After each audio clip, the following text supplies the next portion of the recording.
Allahumma salli wa sallim ala sayyidina wa maulana wa habibina Muhammad.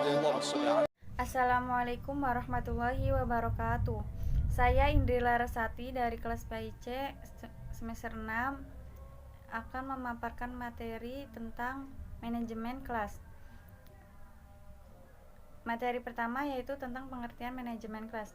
Manajemen kelas adalah keterampilan guru sebagai leader sekaligus manajer untuk menciptakan situasi kelas yang kondusif, meraih keberhasilan kegiatan yang bertujuan untuk meraih keberhasilan kegiatan belajar mengajar. Usaha efektif yang harus dilakukan seorang guru yaitu guru menguasai berbagai pendekatan dalam manajemen kelas dan mengetahui kapan dan masalah apa yang untuk dijadikan pendekatan yang digunakan. Kemudian guru mengetahui secara tepat faktor-faktor yang dapat menunjang terciptanya kondisi yang menguntungkan dalam kegiatan belajar mengajar. Yang terakhir yaitu guru mengenal masalah-masalah yang diperkirakan muncul dalam kegiatan belajar mengajar yang dapat merusak situasi kegiatan tersebut. Yang kemudian sasaran manajemen kelas. Mohon maaf ya teman-teman, manajemen kelas yang saya maksud. Yang pertama yaitu pengelolaan ruangan kelas. Pengelolaan ruangan kelas itu diantaranya tentang fasilitas yang ada di dalam kelas tersebut seperti bangku, tempat duduk, kemudian alat-alat untuk belajar peserta didik. Yang kedua, pengelolaan peserta didik. Pengelolaan peserta didik itu lebih ke memotivasi peserta didik agar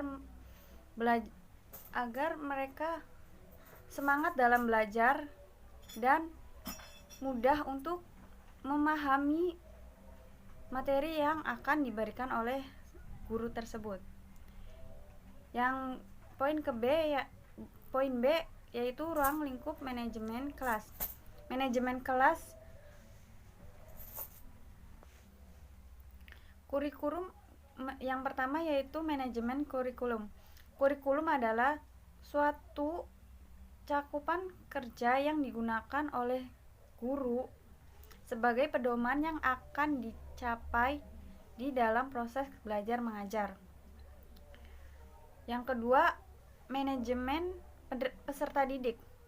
Peserta didik yaitu anggota masyarakat yang berusaha mengembangkan potensi dirinya melalui proses pembelajaran yang tersedia baik dari jalur jenjang jenis pendidikan tertentu, baik SD, SMP maupun SMA. Secara yang diusahakan, peserta didik adalah suatu anggota masyarakat yang berusaha mengembangkan potensi dirinya melalui proses kegiatan belajar mengajar yang tersedia baik dari SD, SMP maupun SMA. Kegiatan tersebut diusahakan secara sengaja serta pembinaan secara kontinu terhadap seluruh peserta didik dalam lembaga pendidikan yang bersangkutan agar dapat mengikuti PBM dengan efektif dan efisien. Kemudian yang ketiga, kegiatan akademik. Kegiatan akademik dikategorikan sebagai kegiatan PMBM yaitu teaching, di antaranya membuat persiapan sebelum mengajar, melaksanakan pengajaran yang telah dipersiapkan. Di antaranya membuat persiapan sebelum mengajar, melakukan pengajaran yang telah dipersiapkan, dan menilai sejauh mana pelajaran yang sudah dicapai itu berhasil atau tidaknya, dengan melihat apa yang dikuasai oleh peserta didik tersebut. Kemudian yang keempat, kegiatan administratif. Kegiatan ini dikategorikan sebagai kegiatan non-teaching sebagai kondisi-kondisi yang perlu diperhatikan guru bagi kelancaran mengajarnya, seperti kegiatan-kegiatan prosedural dan kegiatan organisasi. Kemudian, urgensi pengaturan ruang kelas dalam kegiatan belajar mengajar. Pengaturan ruangan kelas sebagai kegiatan mengurus dan menata segala sarana belajar yang terdapat di dalam ruang kelas oleh seorang guru. Sarana belajar tersebut adalah yang ada di dalam kelas. Di antaranya, 1. Pengaturan ruangan kelas dalam menciptakan kelas yang memiliki suasana belajar yang menggembirakan atau membuat hati peserta didik merasa senang.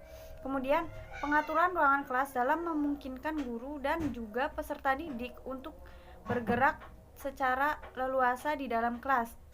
Yang terakhir, pengaturan ruangan kelas dalam memfokuskan peserta didik untuk tetap fokus dalam belajarnya. Penataan tempat duduk adalah salah satu upaya yang dilaksanakan oleh guru dalam mengelola kelas, karena pengelolaan kelas yang efektif akan menentukan hasil pembelajaran yang akan dicapai. Dengan penataan belajar yang kondusif dan juga menyenangkan bagi siswa, perubahan posisi tempat duduk yang bervariasi memiliki banyak manfaat, antara lain menghindari kejenuhan pada peserta didik dalam belajar. Yang kedua yaitu menjadikan fokus belajar peserta didik tetap terjaga. Yang ketiga, meningkatkan konsentrasi belajar peserta didik. Yang keempat, memudahkan guru dan peserta didik bergerak dan berinteraksi saat kegiatan belajar mengajar di dalam kelas. Yang kelima yaitu pengaturan tempat duduk peserta didik pada dasarnya dilakukan untuk memenuhi 4 tujuan, yaitu aksesibilitas yang membuat peserta didik mudah menjangkau alat dan sumber belajar yang tersedia. Yang kedua, mobilitas yang membuat peserta didik dan guru mudah bergerak dari satu bagian ke bagian yang lainnya dalam sebuah kegiatan pembelajaran. Kemudian yang ketiga, memudahkan terjadinya interaksi dan komunikasi antara guru dan peserta didik. Dan yang terakhir yaitu memungkinkan para peserta didik untuk dapat berkelompok dan bekerja sama.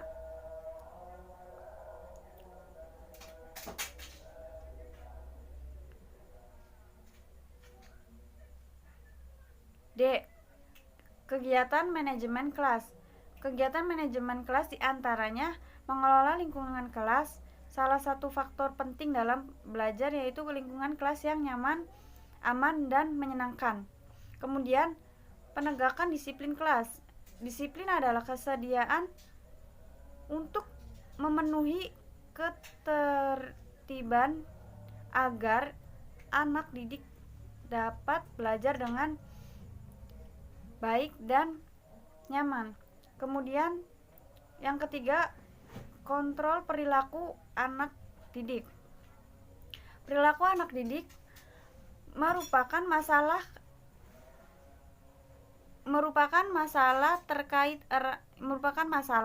karena terkait erat dengan efektif belajar dari siswa dan guru. Ketika perilaku seluruh kelas memenuhi harapan, maka pembelajaran dapat dimaksimalkan dan kegiatan pembelajaran juga menjadi terarah. Kemudian yang keempat, manajemen konflik dalam kelas.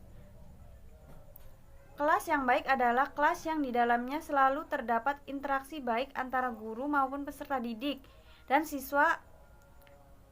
Dengan adanya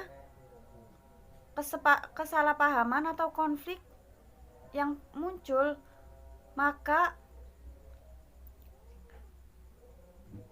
hal-hal yang berhubungan dengan kekuasaan, frustasi dan kejanggalan dan lainnya akan mengganggu kegiatan belajar tersebut. Yang kelima yaitu kegiatan penataan kelas. Kelas merupakan taman belajar bagi siswa dan menjadi tempat mereka bertumbuh dan berkembang, baik secara fisik maupun secara non-fisik, intelektual maupun emosional. Syarat kelas yang baik diantaranya yaitu rapi, bersih, sehat, tidak lembab, cukup cahaya yang menerangi, sirkulasi udara cukup, perabotan dan keadaan yang baik. Kurang dan lebihnya mohon maaf. Materi selanjutnya akan disampaikan oleh pemateri kedua. Wassalamualaikum warahmatullahi wabarakatuh. Assalamualaikum warahmatullahi wabarakatuh. Pada kesempatan kali ini saya dari kelompok 2 sebagai pemateri kedua ingin menyampaikan mengenai kegiatan manajemen kelas dan yang kedua yaitu tujuan manajemen kelas. Nah, tadi sudah disampaikan oleh rekan saya mengenai pengertian dan lain sebagainya. Nah, di sini saya akan menjelaskan mengenai kegiatan manajemen kelas. Apa saja sih kegiatan-kegiatan di dalam manajemen kelas? Ada 5 kegiatan di dalam manajemen kelas. Yang pertama yaitu mengelola lingkungan kelas. Lingkungan itu menjadi satu hal yang sangat penting karena kenapa? Karena ketika lingkungan kita baik, bersih, dan rapi itu yang kita rasakan ketika belajar akan nyaman dan fokus ketika belajar. Sedangkan ketika di lingkungan kita kotor, kumuh, tidak memadai, itu membuat kita tidak nyaman ketika belajar. Nah, contoh pengaturan manajemen kelas misalnya yaitu dengan merapihkan bangku dengan menghadap ke papan tulis, membereskan bangku, dan yang duduk di depan itu diusahakan siswa yang lebih pendek dan yang duduk di belakang itu siswa yang lebih tinggi badannya. Nah, itu yang pertama yaitu mengelola lingkungan kelas, dan yang kedua yaitu penegakan disiplin kelas. Disiplin adalah kesediaan untuk mematuhi ketertiban agar anak didik dapat belajar. Disiplin yang dimaksud adalah sebagai upaya untuk mengatur dan mengontrol perilaku anak untuk mencapai tujuan pendidik, karena ada perilaku yang harus dicegah dan ada perilaku yang harus dilarang, dan begitu pun sebaliknya harus dilakukan. Disiplin itu sebagai cerminan diri kita sendiri. Kalau misalnya kita rajin, pasti kita akan disiplin dan menaati peraturan yang ada di sekolah. Begitupun sebaliknya, kalau misalnya kita malas, berarti kita tidak akan menaati peraturan tersebut. Yang selanjutnya itu yang ketiga, kontrol perilaku anak didik. Perilaku anak didik merupakan masalah karena terkait erat dengan efektif belajar dari siswa dan guru. Ketika perilaku seluruh kelas memenuhi harapan, maka belajar dapat dimaksimalkan dan kegiatan pembelajaran juga menjadi terarah. Yang keempat yaitu manajemen konflik di dalam kelas. Kelas merupakan tempat terjadinya proses belajar mengajar antara guru dengan siswa untuk mencapai tujuan pembelajaran. Kelas yang baik adalah kelas yang di dalamnya selalu terdapat interaksi baik antara guru dan siswa maupun siswa dengan siswa lainnya. Tuh, nah yang kelima yaitu kegiatan penataan kelas. Kelas merupakan taman belajar bagi siswa dan menjadi tempat mereka bertumbuh dan berkembang, baik secara fisik maupun secara intelektual dan emosional. Syarat kelas yang baik adalah yang pertama, rapi, yang kedua, bersih, yang ketiga, sehat, yang keempat, tidak lembab, yang kelima, cukup cahaya yang menerangi, yang keenam, sirkulasi udara cukup, yang terakhir itu perabot dalam keadaan baik. Nah, itu beberapa mengenai kegiatan manajemen kelas. Disiplin dan menaati peraturan yang ada di sekolah. Begitupun sebaliknya, kalau misalnya kita malas, berarti kita tidak akan menaati peraturan tersebut. Yang selanjutnya itu yang ketiga, kontrol perilaku anak didik. Perilaku anak didik merupakan masalah karena terkait erat dengan efektif belajar dari siswa dan guru. Ketika perilaku seluruh kelas memenuhi harapan, maka belajar dapat dimaksimalkan dan kegiatan pembelajaran juga menjadi terarah. Yang keempat yaitu manajemen konflik di dalam kelas. Kelas merupakan tempat terjadinya proses belajar mengajar antara guru dengan siswa untuk mencapai tujuan pembelajaran. Kelas yang baik adalah kelas yang di dalamnya selalu terdapat interaksi baik antara guru dan siswa maupun siswa dengan siswa lainnya. Nah, yang kelima yaitu kegiatan penataan kelas.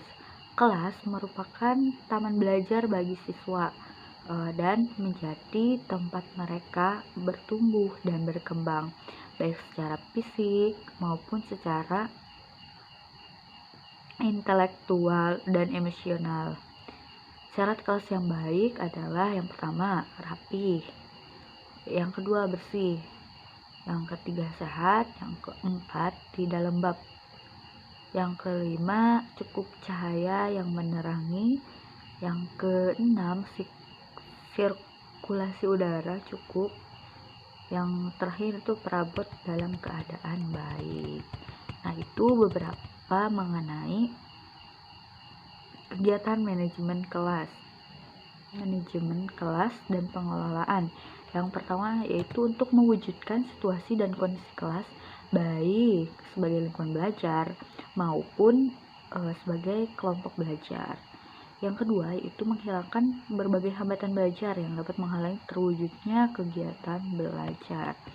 Yang ketiga, menyediakan dan mengatur fasilitas serta perabot belajar yang mendukung dan memungkinkan siswa belajar sesuai dengan lingkungan sosial, emosional, dan intelektual siswa di kelas. Yang keempat, membina dan membimbing sesuai dengan latar belakang sosial, ekonomi, dan budaya serta sifat individual. Nah, itu mengenai tujuan manajemen kelas. Karena menurut pendapat saya sendiri, kalau manajemen kelas itu sangat penting. Karena apa? Karena kita itu bisa menata kelas dengan baik supaya bisa lebih teratur lagi, supaya tidak acak-acakan dan bisa berjalan dengan lancar, supaya peserta didik juga lebih nyaman ketika berada di dalam kelas dan bisa membuka pikiran mereka ketika sedang belajar itu, dan supaya tidak boring atau tidak bosan, dan pelajaran apa yang disampaikan oleh guru itu bisa masuk kepada peserta didik tersebut. Nah, sekian materi yang dapat saya sampaikan. Berlanjut lagi kepada rekan saya, dilanjut pada materi yang ketiga. Terima kasih atas perhatiannya. Nah, yang selanjutnya itu tujuan manajemen kelas. Apa sih tujuan dibuatnya manajemen kelas? Tujuannya adalah sebagai penyediaan fasilitas bagi bermacam-macam kegiatan belajar siswa dalam lingkungan sosial, emosional, dan intelektual dalam kelas. Nah, selanjutnya ada beberapa tujuan manajemen kelas, yaitu yang pertama, agar pengajaran dapat dilakukan secara maksimal, sehingga pengajaran dapat tercapai secara efektif dan efisien. Nah, yang kedua itu untuk memberi kemudahan dalam usaha memantau kemajuan siswa dan pelajarannya. Nah, di manajemen kelas itu guru mudah untuk melihat dan mengamati setiap kemajuan dan perkembangan siswa yang dicapai, terutama siswa yang tergolong lamban. Yang ketiga yaitu untuk memberi kemudahan dalam mengangkat masalah-masalah penting untuk dibicarakan di kelas dengan perbaikan pengajaran pada masa yang akan datang. Nah, seperti evaluasi gitu. Masalah-masalahnya dibicarakan dan nanti untuk selanjutnya bisa lebih baik lagi gitu, lebih tertata lagi, lebih bagus lagi seperti itu. Nah, juga ada beberapa pendapat menurut Mudasir, ada beberapa tujuan manajemen kelas dan pengelolaan. Yang pertama yaitu untuk mewujudkan situasi dan kondisi kelas baik sebagai lingkungan belajar maupun